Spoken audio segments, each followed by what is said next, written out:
안타깝게도 오늘 최초로 2200명대 확진자가 생겼습니다만, 사랑하는 우리 주님께서 사랑하신 우리 성도님들을 눈동자같이 보호하여 주시고 언제 어디로 가든지 지켜주시고 그 마음에 주님 안에 평강을 내려주시고 한없는 은혜를 베풀어 주시기를 주님의 이름으로 축복합니다.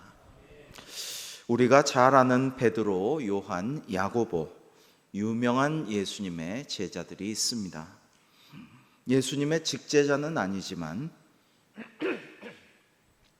사도라고 불리는 제자 사도 바울도 유명하죠. 지난주 살펴본 브리스길라와 아굴라 역시 사도는 아니지만 매우 유명한 제자 부부입니다.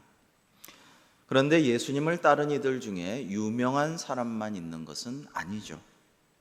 성경에는 그렇게 유명하지도 않고 이름도 없고 빛도 없지만 한없이 주님을 사랑하고 주님을 섬겼던 귀한 무명의 제자들도 많습니다.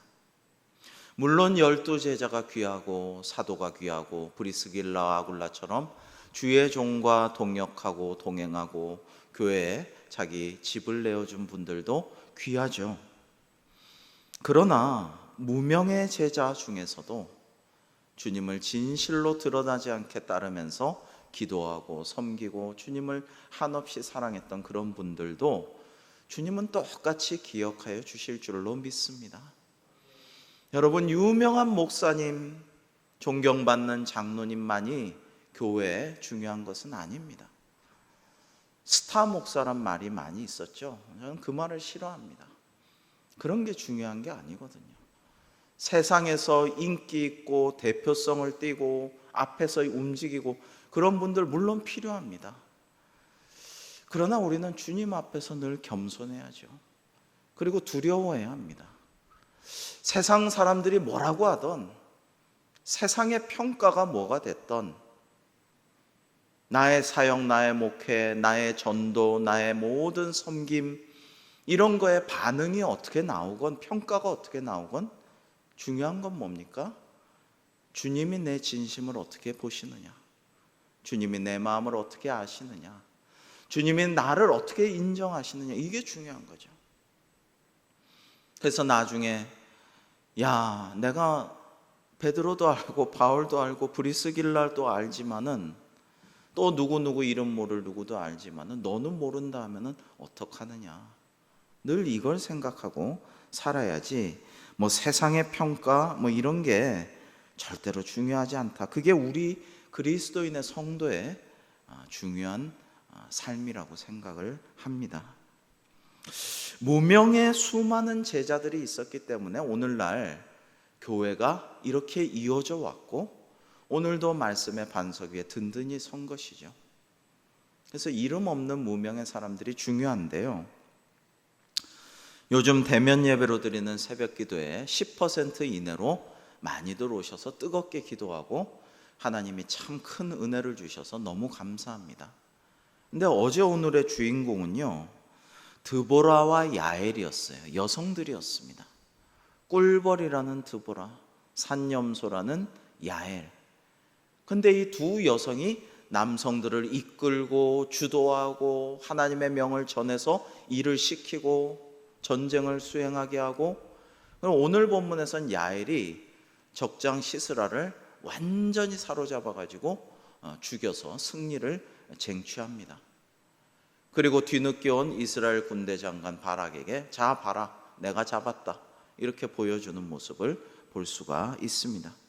성경에 나오는 위대한 믿음의 사람들 중에는 여인들도 많이 있다라는 것입니다.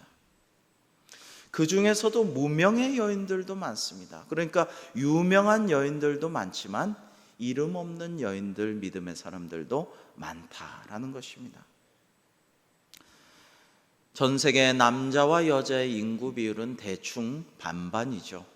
그러나 교회에서는 3분의 2 이상이 여성이고 3분의 1 이하가 주로 남성입니다. 여성의 수가 더 많은 것이죠. 사실은 모든 종교가 그렇습니다. 교회뿐만 아니라. 근데 왜 그럴까요? 특히 여성이 사회적으로 억울하고 답답하고 차별받고 한이 많고 지금까지는 그렇게 살아왔기 때문입니다. 요즘 세상은 남혐 여혐 하면서 이렇게 서로 대립까지 일어나는 그런 시대이지만 여성들 보고 뭐라고 하는 남성이 그렇게 찌질하고 못나 보일 수가 없고요. 그리고 남성과 싸우려고 하는 것도 별로 그렇게 바람직하지는 못할 것입니다. 지금까지는 여성이 오히려 연약하지만 더 품어줬고 더 사랑하고 더 양보해 왔고, 남성은 또 여성을 돌보려고 애써왔고 나름대로 아름답게 지냈는데, 이런 것이 참 세기말적인 징후가 아닌가, 이런 걱정을 아니할 수가 없는데요. 어쨌거나 여성이 더 약자고 더 억울하고 한이 많고 힘든 일이 많고 차별받아 왔기 때문에 더 기도하고 더 간구하고 더 종교에 귀의하고 교회도 많이 나왔다라고 할 수가 있습니다. 그리고 남녀가 많이 다르죠. 여성은 대부분 감성이 남성보다 더 발달이 되어 있고, 남자는 대부분 이성적인 면이 좀 더 발달이 되어 있죠. 여러분, 페미니스트들이 싫어할지 모르지만 이런 유명한 말이 있습니다. 모든 여성은 운명론자다라는 말이에요. 근데 저는 상당히 일리 있는 거 아닌가 이렇게 생각을 합니다만은, 모든 여성은 운명론자다 이런 말이 있어요. 즉 하나님은 선천적으로 여성을 남성보다 좀 더 종교심이 많도록 좀 더 영적이고 좀 더 감수성이 예민하고 좀 더 수용적이고 이런 특성을 주셨다라는 생각을 합니다. 그런데 남자는 달라요. 여자보다 예수님을 믿기가 좀 더 어렵습니다. 굉장히 계산을 하고 합리적인가 이성적인가 과학적인가 이런 걸 따지고, 이걸 하면 나한테 득이 뭐가 있는가 이런 생각을 많이 하죠. 왜 믿어야 하냐? 그런 거 믿어서 뭐하냐? 교회 다니면 뭐가 좋으냐? 내 주변에 교회 다니는 사람 보면 좀 이상한 사람도 있더라. 교회 안 다니는 사람이 더 윤리적이더라 등등 온갖 구실과 이유가 많습니다.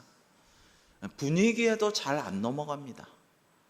그러나 일단 교회를 나가고 하나님을 믿게 되면, 주님을 영접하면 또 우직하게 잘 믿고 흔들리지 않는 그런 남성들도 많다라는 것을 우리는 알 수가 있습니다. 여러분, 그래서 남편이 혹시 예수님 안 믿거나 형제나 아들이 안 믿어서 교회 안 나가서 고민인 분들은 이렇게 기도하시기 바랍니다. 주님, 지금은 어렵고 힘들지만 언젠가는 주님께서 이 간절한 기도를 들어주실 줄로 믿습니다. 시간 문제인 줄 믿습니다. 전능하신 주님께서는 모든 것이 가능하시오니 우리 성령님께서 강권적으로 그 심령에 역사하여 주셔서 꼭 주님을 영접하고 교회에 나오게 하여 주시옵소서. 그러면 우리 남편이, 우리 아들이, 우리 형제가 정말 주님 믿게 될 줄로 믿습니다. 한 번 믿으면 변치 않고 주님을 끝까지 믿을 줄로 믿습니다. 이렇게 간절히 간구하시면 하나님께서 들어주실 줄로 믿습니다. 여러분, 하여튼 남녀의 특성과 성격 때문에 교회 안에는 남자보다 여자가 많습니다. 그런데도 상대적으로 교회 안에서 여자가 남자보다 대접은 적게 받고 있습니다. 우리 교단은 이미 오래전에 여성 목사와 장로 제도를 두었지만은, 그러나 정말 안타깝게도 사실은 지금도 이 총회 측, 이 합동 측, 그리고 많은 고신 측이라든지 교회들이 여성 목사 안수, 여성 장로 안수를 허용하지 않고 있습니다. 장로교 내에서 통합이 안 되는 주된 이유도 거기에 있어요. 여성 목회자 장로들하고 같이 회의하기조차 싫다라는 것이죠. 매우 안타깝습니다. 여러분, 이미 해방 시절에 일제시대 때도 얘기가 있었고 해방 시절 그 어간에도 여성 안수에 대한 많은 논의가 있었습니다. 일제시대부터 있었는데도 아직도 많은 교단에서, 주요 교단에서 그것을 주지 않고 있다는 것은 여성이 대통령도 되고 세계적으로도 총리도 독일에서 오래 하는 거 보시죠. 여왕도 있고 이런 나라에서 우리가 세계에서 살고 있는데 참 안타까운 일이 아닐 수가 없죠. 여러분, 여성과 남성 모두 주님 안에서는 다 동등합니다. 성경은 그것을 끊임없이 우리에게 말씀해 주고 있습니다. 우리 교회는 지금 이 시간도 성전 예배에 나오신 우리 장로님이, 여성 장로님이 두 분이 계시죠. 감사한 일입니다. 그러나 더 앞으로 많이 여성 장로도 우리 교회에 나왔으면 좋겠는데요. 대부분의 교회에서는 법으로 허용했어도 여성 장로가 안 계신 당회가 많습니다. 또 우리 교회에서도 여성 목사님도 배출을 하였습니다마는 그것도 참 감사한 일인데 여성 목회자의 수도 상대적으로 남성 목사보다 훨씬 더 적습니다. 여러분, 우리 교회가, 또 한국 교회가 앞으로 남녀를 평등하게 바라보고 서로 존중하고 인정하는 그런 아름다운 교회로 발전해 나갈 수 있도록 우리가 같이 기도해 나가야 할 것입니다. 이번에 충북 청주 간첩단 사건이 있었죠. 보니까 간첩들이 상당히 허당이고 좀 여러 가지 불쌍하게 어렵게 살고 자기들끼리 횡령도 하고 고소도 하고 참 이게 코미디 영화의 소재인가 이런 생각도 좀 들었습니다만, 근데 이들에게 북한에서 내려온 지령 중에 하나가 남녀 갈등을 심화시켜라, 이런 지령이 있었다고 해요. 그런 거 보면서 생각합니다. 이 북한 공산당 이런 작자들이 내리는 지령이라는 것이 뭐예요? 사탄 마귀에 하는 짓들인 것이죠. 그게 뭐예요? 남녀 갈등을 부추겨라, 이런 거예요. 서로 끊임없이 갈등을 일으켜라, 분열하게 만들어라, 싸우게 만들어라, 대립하게 만들어라, 분쟁하게 만들어라, 이런 것들이라는 것입니다. 이 사탄 마귀가 하는 게 이거예요. 근데 주님은 어떤 분이십니까?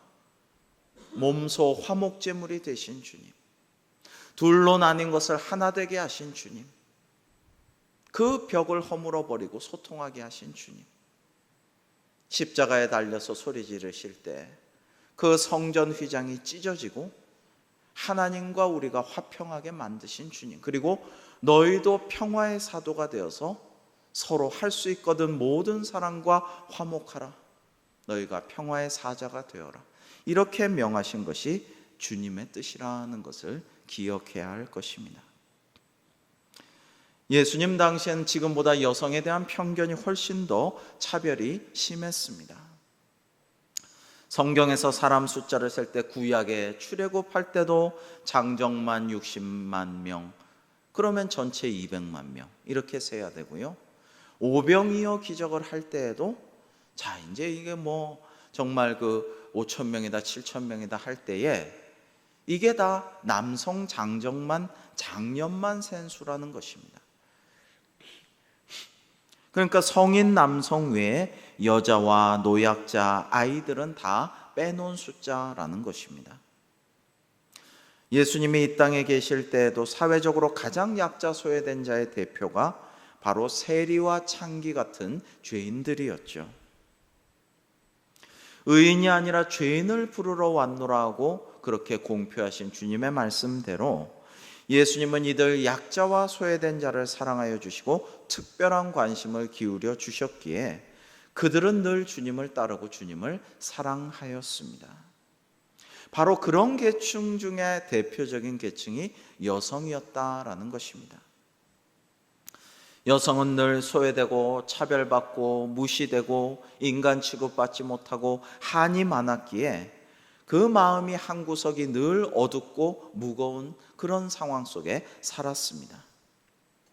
그런 자신들에게 부드럽게 다가와 먼저 말씀해 주시고 말 건네 주시고 물 좀 달라 하시고 또 물어봐 주시고 대화를 나누시고 축복하시고 위로하시고 친구 되어 주시고 그렇게 하신 분이 주님이셨기 때문에 예수님은 이 여성들에게 참으로 특별한 존재이셨던 것입니다.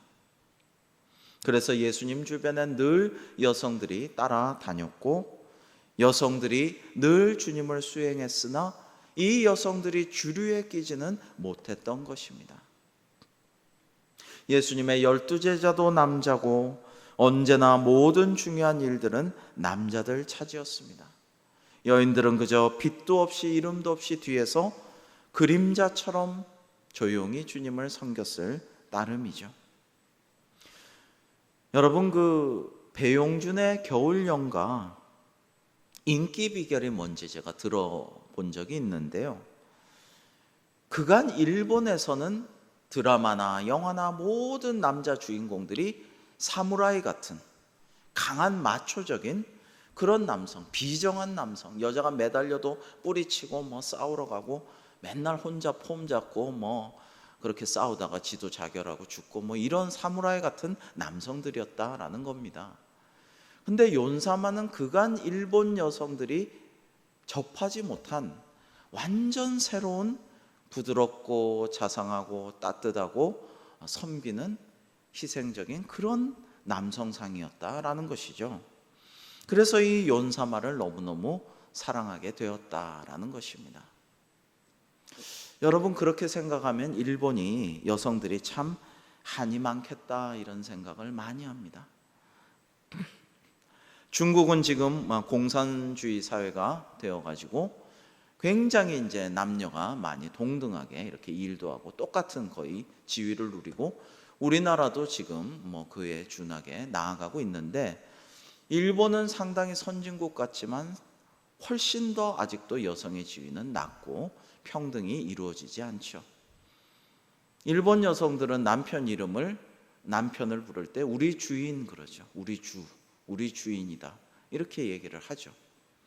옛날에 여성이 무릎을 딱 꿇고 있는 베개 쿠션 이런 것도 해외 토픽에서 본 적이 있어요. 그걸 베고 자고 그걸 쿠션으로 하고 이러는 것이죠. 그러다 보니까 그 한이 쌓여서 어떻게 됩니까? 황혼 이혼이 너무나 많아지고 조론 그다음에 이런 것들이 많아지죠. 일본에서 먼저 유행했죠. 이제 모든 것들이 다 되고 늙어가는 이 시점에는 아주 냉정하게 끊어버리고 자기 삶을 살겠다라는 것이 우리나라보다 일본에서 먼저 유행을 했죠. 여러분, 신기한 것은 예수님의 생애를 다룬 사복음서의 시작과 끝부분에서 아주 중요한 역할을 하는 중심의 인물은 남자가 아니라 바로 무명의 여인들이었다. 이름 없는 여인들이었다라는 사실입니다. 일본 사람들이 정말 복음을 접하고 복음이 정말 일본 사회에 더 부흥하여 뿌리 내리게 된다면 일본 여성들이 진정한 자유와 해방을 누리게 될 텐데라는 안타까운 생각이 들곤 했습니다.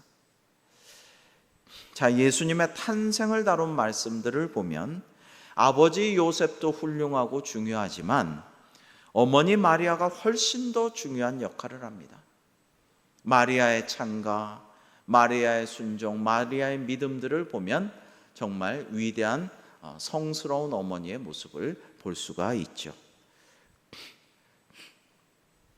더욱이 예수님의 고난과 십자가 처형 그리고 부활의 현장에서는 그 어떤 남자보다 여자의 역할이 중요함을 알 수 있습니다. 주님의 죽음이 가까울 때 예수님 머리에 값진 향유를 부은 것은 여인이었습니다. 오늘 말씀의 주인공이죠.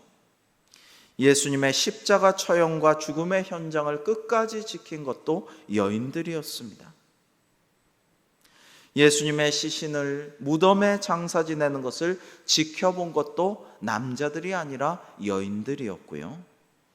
그 죽음의 밤을 새고 부활의 아침, 예수님의 부활의 첫 증인이 된 것도 바로 여인들이었습니다. 여러분, 성경은 이것을 그대로 증언하고 있습니다.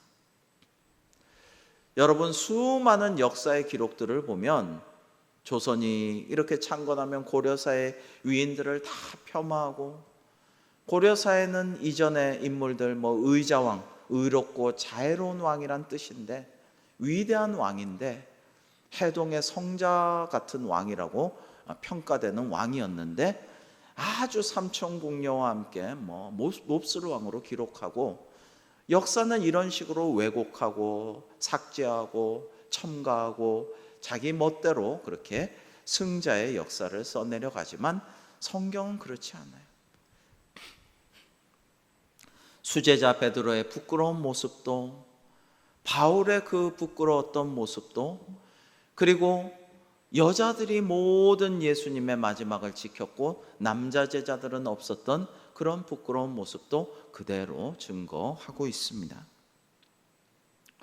여러분, 오늘 말씀에도 보면요, 그런 것을 우리는 볼 수가 있는 것입니다. 무명의 여성 제자에게서 참된 주님의 제자의 모습을 우리가 지켜볼 수 있게 되는 것입니다. 복음서의 순환 이야기가 본격적으로 시작되는 시점에서 첫 번째로 등장하는 인물이 바로 그 주인공이 오늘 본문에 나오는 여인이다라는 것입니다.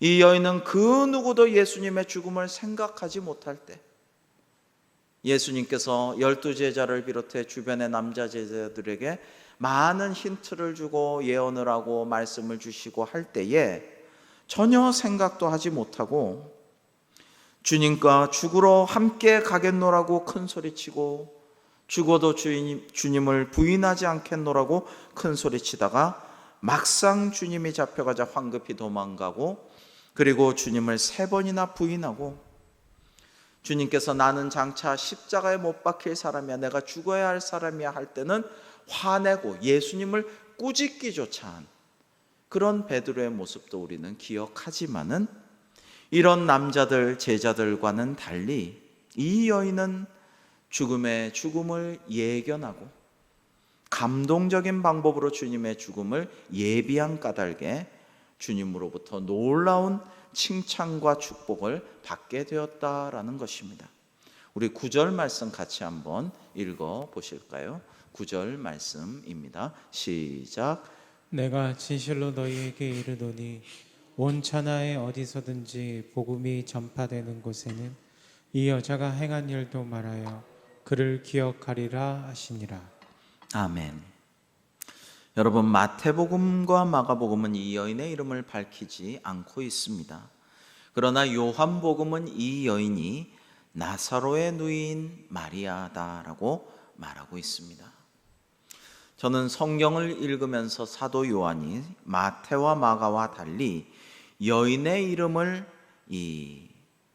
요한과 달리 마태와 마가가 이 여인의 이름을 밝히지 않은 까닭이 무엇일까를 생각해 보았습니다. 어쩌면 이름을 안 밝히는 것이 더 은혜롭고 더 감동적이고 더 소중하고 이 본문의 뜻에 맞지 않는가, 성경의 뜻에 맞지 않는가, 이 기록에 더 유익하지 않는가라고 생각했을 수도 있지 않을까라는 그런 추측을 해봅니다. 때로는 내 이름이 누구다라고 귀한 일을 해서 사람들에게 칭찬받고 영광을 받기보다는 조용히 이름 없이 선한 일을 하고 기부를 할 때 더 뜻깊고 주님만 아시면 됐지, 이게 더 아름다울 수도 있지 않겠나 말입니다. 이 여인은 그 자리에 배석한 모든 일을 경악하게 할 만한 놀라운 일을 합니다. 그것은 바로 그녀가 주님의 머리에 향유를 부은 행동이죠. 당시 귀한 손님이 오면 향기가 좋은 향유 기름을 이렇게 발라드리는 풍습이 있었기에 그 행동 자체는 그렇게 놀라운 것이 아닙니다. 다만 그녀가 옥합을 깨서 부은 향유의 가치가 무려 300데나리온이나 되었기에 문제가 된 것입니다. 앞서 하나님께서 놀라운 역사로 오병이어 기적을 할 때 빌립이 재빨리 계산할 때에 5,000명을 한 끼 먹이는데 200데나리온 정도 든다라고 했습니다. 그러면 300데나리온이면 적어도 7,500명을 먹일 수 있는 어마어마한 액수의 금액입니다. 대개 1년 노동자가 벌어들이는 품삯, 꼬박 1년 동안 벌어들이는 노동자 품삯이 한 300데나리온이다라고 추산할 수가 있습니다. 그 엄청난 액수의 귀한 향유, 순전한 나드 한 옥합이라고 3절에 나와 있는데요, 이것은 아주 값비싼 수입산 향유를 말하는 것입니다. 너무 비싼 향유라서 이게 산화되어 날아가는 걸 방지하려고 옥으로 만든 병에다 밀봉해 가지고 딱 이렇게 붙여놓은 겁니다. 이거를 깨뜨리지 않으면 열 수가 없어요. 한번 깨뜨리면 향기가 날아가므로 다 써야 되는 것입니다. 그런데 이것을 깨가지고 더군다나 주님의 발에 부어가지고 자기 머리털로 이렇게 씻기는 모습을 보여주었습니다. 이제 마구 당황하면서 황당해하면서 그 자리에 있던 남자들이, 제자들이 이거 제정신이냐, 어떻게 1년치 월급을 한 번에 주님 머리에 붓나, 아무리 주님이 귀하시다고 한들 이거 너무 심한 황당한 행동 아니냐, 심지어 이건 엄청난 낭비고 쓸데없는 짓 아니냐, 화를 냈다라고 4절에는 나와 있고요.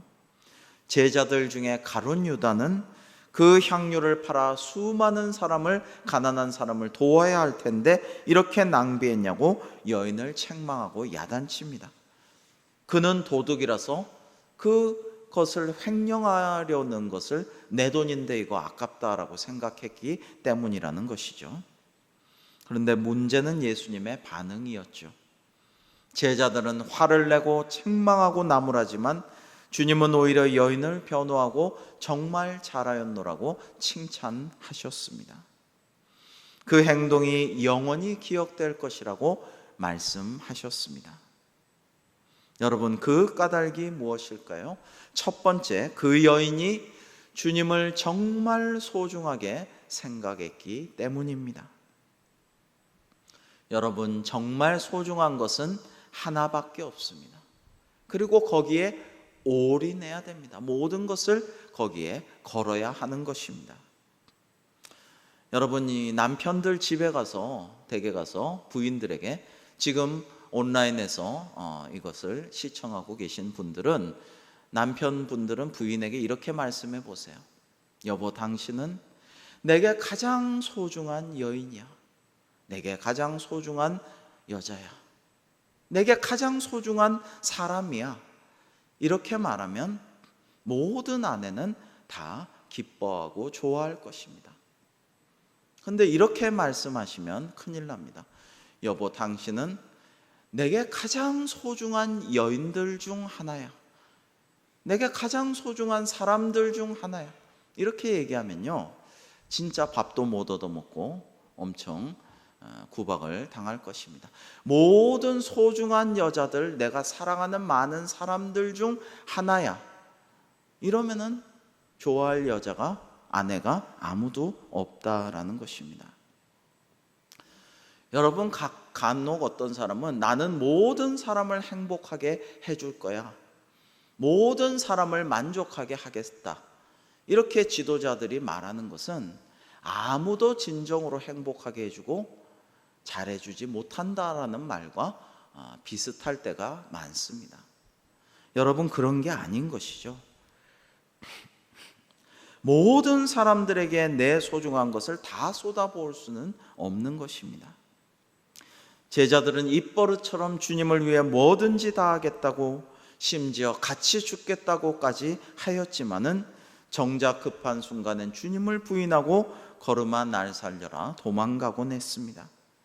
하지만 본문의 여인은 말없이, 크게 말하고 떠들지 않고 말없이 행동으로 보여주었습니다.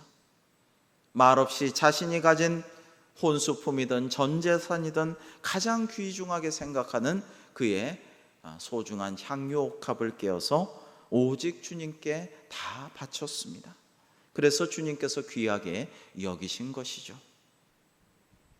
둘째로는 그 여인이 자기를 부인하고 진정으로 섬기는 헌신을 보여주었기 때문입니다. 과부가 자신의 전 재산인 2렙돈을 바친 것처럼 이 여인의 자신의 가장 귀한 가장 전 재산이고 가장 소중한 것을 주님께 온전히 드리는 헌신을 섬김을 보여주었습니다. 게다가 오늘 본문 말고 요한복음은 마리아가 향유를 주님의 발에 붓고 자기 머리털로 발을 닦았다라고 증언하고 있습니다. 이것은 자기를 한없이 낮추고 부인하고 한없이 주님을 높이고 섬기는 그런 헌신과 섬김의 모습이죠.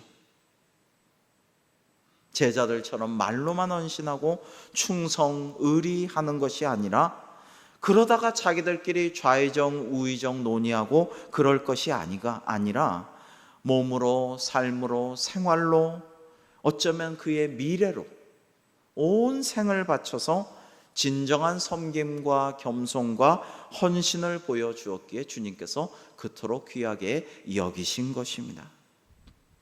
세 번째로 이 여인은 주님의 죽음을 예견하고 최상의 장례를 예비하였기 때문입니다. 주님이 그렇게 고난과 십자가 죽음에 대해 가르쳐주고 말씀하셔도 정작 내가 십자가에 죽어야 하리라 하니까 베드로는 무슨 소리냐고, 그러면 안 되지 않냐고 주님께 대들고 꾸짖고 나무라기까지 하는 그런 모습을 우리는 마태복음 16장 등에서 볼 수가 있습니다. 그러면 안 되죠. 그러면 우리는 어쩌라고요? 무슨 소리를 합니까? 그러면 안 됩니다. 뭘 모르는 소리입니다. 이렇게 한 거예요. 요즘 대선을 앞두고 대선 주자가 이런저런 얘기를 하면 주위에서 이렇게 저렇게 조종도 하고 이렇게 움직이려고 하고 그걸 통해 자기의 유익을 꾀하려고 하고 이런 일들이 앞으로 점점 더 많아질 것입니다. 지금도 그러고 있죠. 베드로나 제자들이 그런 모습들을 많이 보였던 것을 볼 수가 있습니다. 주님의 마음이 어땠겠습니까? 그런데 이 여인은요, 예수님의 죽음의 의미를 진정으로 이해하고 최고 수준으로 장례식을 치를 때 시신에 바르던 최고급 향유를 주님께 부어서 최상급의 장례를 치르도록 한 것입니다. 그러니 이 귀한 여인의 행동을 주님께서 최상급의 칭찬으로 영원토록 남으리라고 그렇게 말씀해 주시지 않았겠습니까?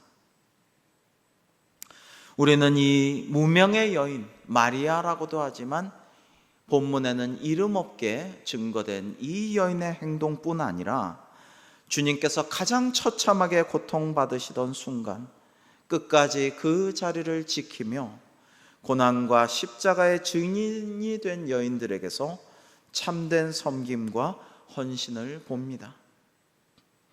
여러분, 교회에 왜 여인들이 많이 나오느냐? 왜 여인들의 종교성과 영성이 더 깊은가?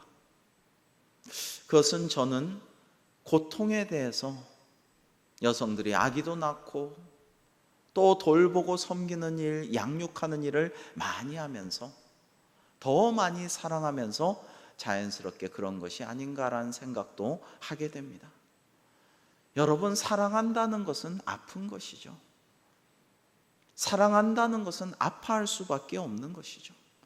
모든 사랑에는 필연적으로 아픔이 따르는 것인데요, 그것을 늘 여인들은 생활 속에서 느끼고 그 사랑 가운데 때로는 죽음을 지켜보면서 그렇게 살아가기 때문이죠. 남자들은 때로는 그것을 외면하고 때로는 거기서 도망치고 때로는 나 몰라라 하고 내가 할 수 있는 것은 이거다, 내가 돈은 벌어다 주지 않느냐, 때로는 무거운 책임을 지고 나가기도 하지만 때로는 거기서 도망가고 싶기도 할 때에 여인들은 묵묵히 그 자리를 지키면서 간호하면서 그렇게 끝까지 남아 있곤 한다라는 것입니다. 공관복음서는 mag달라 마리아와 야고보의 요셉의 어머니 마리아, 야고보와 요셉의 어머니 마리아, 그리고 세베대 아들들의 어머니라고도 하고, 요한복음은 예수님의 어머니 마리아와 이모와 글로바의 아내 마리아와 mag달라 마리아라고 조금씩 다르게 기록을 하지만, 아무튼 십자가의 자리에 함께 있던 그 증인들, 그리고 어떠한 위험도 감수하며 예수님을 끝까지 정말 사랑하여서 무덤도 지키고 부활의 증인도 되었던 이들이 정말 여인들이었다, 이 네 여인들이었다라는 것을 우리는 기억해야 할 것입니다. 그들은 빈 무덤을 마침내 발견하게 되었고, 왜요? 부활의 아침에 예수님의 시신에 향품을 바르기 위해 갔다가, 섬기러 갔다가, 돌보러 갔다가, 주님을 영화롭게 하기 위해서 간절한 사랑의 마음으로 갔다가 빈 무덤을 발견하고 부활의 첫 번째 증인이 되는 영광도 누릴 수 있었다라는 것을 우리는 기억해야 할 것입니다. 예수님 당시 인정받고 대접받던 남자들과 달리 늘 천대와 무시를 당하던 여인들, 그 가운데서도 예수님을 따르지만 정말 말없이 조용히 이름도 빛도 없이 묵묵히 따르며 섬기던 그런 여성 제자들은 오늘 우리에게 참된 섬김과 겸손과 헌신의 제자도를 보여주고 있습니다. 여러분, 그 제자들의 이름이 다 누구누구였는가? 이건 그렇게 중요한 것은 아닌 것 같아요. 중요한 것은 주님이 아신다라는 것이기 때문이죠.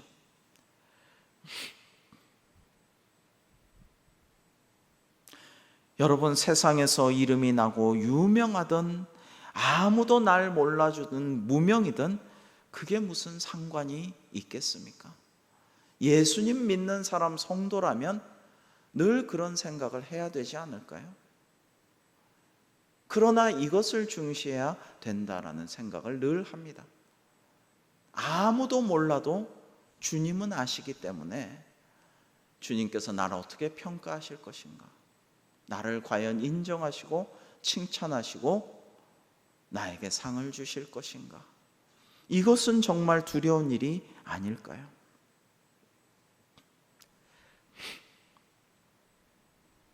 중요한 것은 우리가 누구의 제자냐라는 것입니다.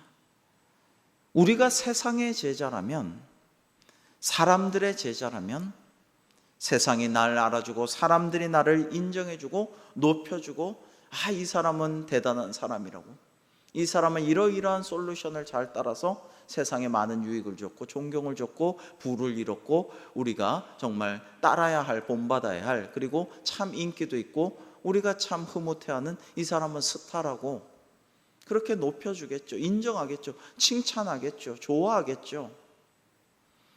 그러나 우리가 추구하는 것은 그런 것은 아닙니다.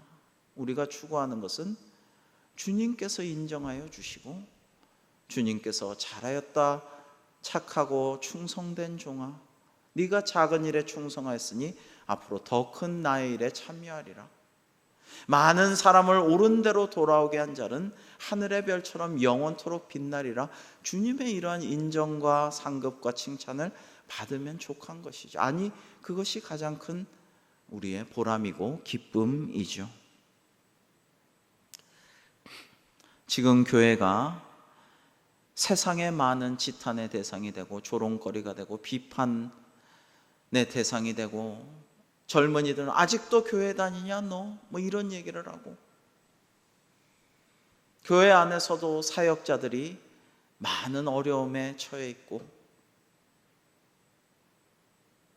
자존감이 땅에 떨어지고, 그리고 많은 정말 억울한 말도 듣고 손가락질도 받고 이런저런 말도 듣고 아픔이 있을지라도 그리스도인은 교역자든 성도든 누구든 그런 것에 일희일비하고 그런 것에 침울하거나 낙심하거나 체념하거나 괴로워하지 말고 오직 주님 기뻐하시는 뜻에 따라 주님의 말씀에 순종하여 하나님께서 이 시대에 우리에게 주신 사명들이 있잖아요.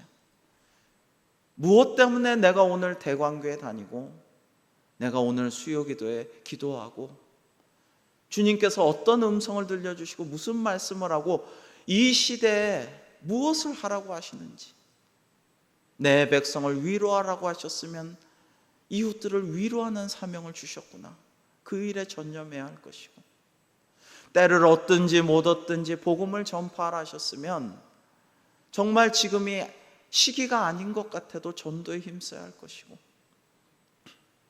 이 어려운 때 선교의 사명을 감당하는 이들을 위해서 우리가 기도해야 할 것이고, 너희가 평화의 사도가 되라는 말씀을 주셨으면 사람들을 화목하게 하기 위해서 이 대립과 갈등과 분열이 가득하고 그냥 여기저기서 싸우고 서로 분열하고 서로 그냥 편을 가르고 파당을 짓고, 모든 사회가 지금 이런 가운데 있는 이 세대 가운데 사람들을 화평케 하는 일을 위해서 기도하고 힘쓰고, 이렇게 하면 주님께서 우리를 인정하시고 칭찬하시고 세상 사람 아무도 몰라주는 무명의 제자라 할지라도 우리는 한없는 영광을 받게 될 줄로 믿습니다.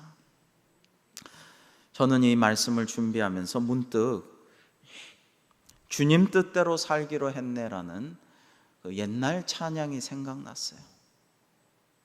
주님 뜻대로 살기로 했네, 주님 뜻대로 살기로 했네, 주님 뜻대로 살기로 했네, 뒤돌아서지 않겠네. 2절이요 오늘 말씀에 더 부합합니다.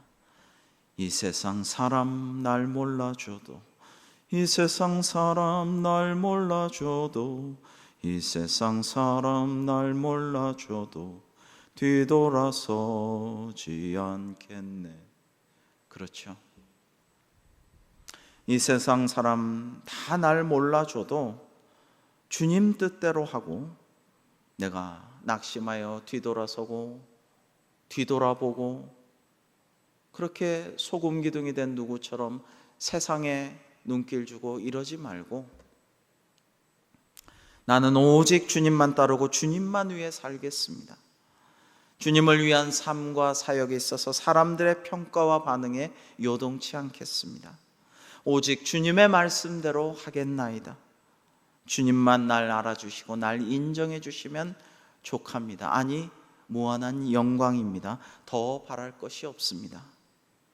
이러한 고백을 하는 저와 여러분 되어서 하나님께서 내려주실 인정과 칭찬과 놀라운 상급으로 말미암아 기뻐하고 즐거워하고 주님의 평화 가운데 안식을 누리는 우리 모두의 삶이 되기를 주님의 이름으로 축복합니다. 기도하시겠습니다. 주님, 오늘 이름 없는 무명의 여인들, 주님의 참 제자들을 우리가 말씀을 통해 살펴보았습니다. 저희도 오늘 마리아와 같이, 아니 이름 없는 한 여인과 같이 겸손하게 주님만 따르고 주님만 섬기고 헌신하며 하나님 따라가는 저희들 다 되게 인도하여 주시옵소서. 이 시대 저희에게 주신 주님의 말씀에 순종하여 주신 사명 잘 감당하며 주님께만 영광 올려드리게 하옵시고, 그렇게 순종한 자에게 주시는 하나님의 예비하신 복과 칭찬과 상급으로 인하여 영원토록 즐거워하고 기뻐하는 저희들 될 수 있도록 인도하여 주시옵소서. 예수님의 이름으로 기도하옵나이다. 아멘.